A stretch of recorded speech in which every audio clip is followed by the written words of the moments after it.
pinalit ng farm dahil maglalagay ako ng asin sa mga tanim kong punong niyog. Kaya kahit medyo maputik ang ating daanan at medyo umuulan pa, I take this chance para mag-fertilize ng ating mga pananim na niyog. Tingnan niyo naman, mas mataas pa yung mga damos kesa sa akin.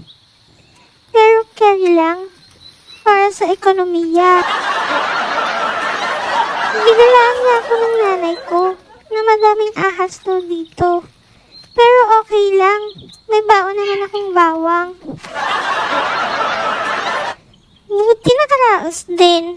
Malapit-lapit na ba tayo sa tuktok ng burol? Ewan ko ba bakit pinili ko tong gawin? Ay, nakaraos din. Andito na po pala tayo sa burol kung saan taniman ng puno ng niyog. Dwarf coconut po pala yung mga to. Siguro mga 3 months ago din nung itinanim ko to. At ngayon nga, maglalagay ako ng asin sa paligid nito kasi ang sabi nga, mag-increase daw ng yield. Tataas yung pH level niya at magiging healthy daw yung ating pananim. Minsan nga, ginagawa ko din tong organic insecticide, ang asin, kasama ng mga ibang detergent, pamatay pestes sa ating punong niyog. Yung una nga natin ginawa ay linisan natin yung paligid ng niyog.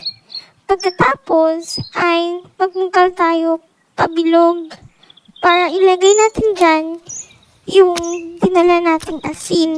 Yung asin nga pala to, binigay pa to ng tito ko galing Dumangas. Maraming salamat po, tito. At ngayon nga, siguro kulang pa nga to yung asin na nilalagay ko. Yung iba nga, tig-1 kilo yung nalalagay. Pero tayo, baka mga half kilo lang yung kaya neto. So ayun nga, binububuran ko ng asin yung paligid ng niyog natin. Saya naman tumaba na siya at lumaki ng mabilis kasi hindi na ako makapaghintay. Proceed tayo sa kabilang puno. Baka sabihin nyo, nagpapanggap lang ako at 10 puno lang yung nilagyan ko ng abono. At ayan nga, nagsisimula na naman tayo maglinis.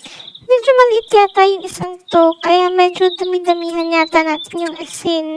Para pantay yung laban, di ba? Buti na lang medyo basa yung lupa.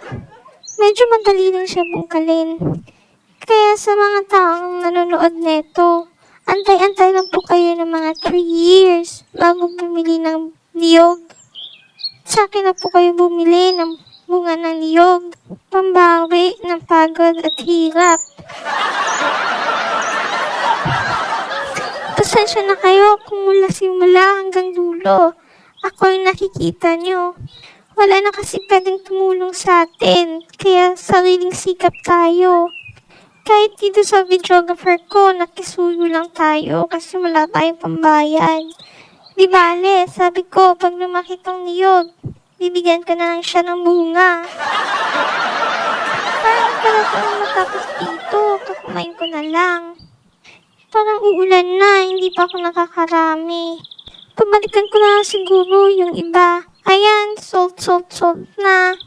Nga po pala, yung mga ginagawa ko ngayon at itinuturo sa inyo. Product po yun ng pag-research ko at panonood ng TikTok, YouTube, Reels. Sa susunod na kayong mag-thank you pag nakita yung namumunga na.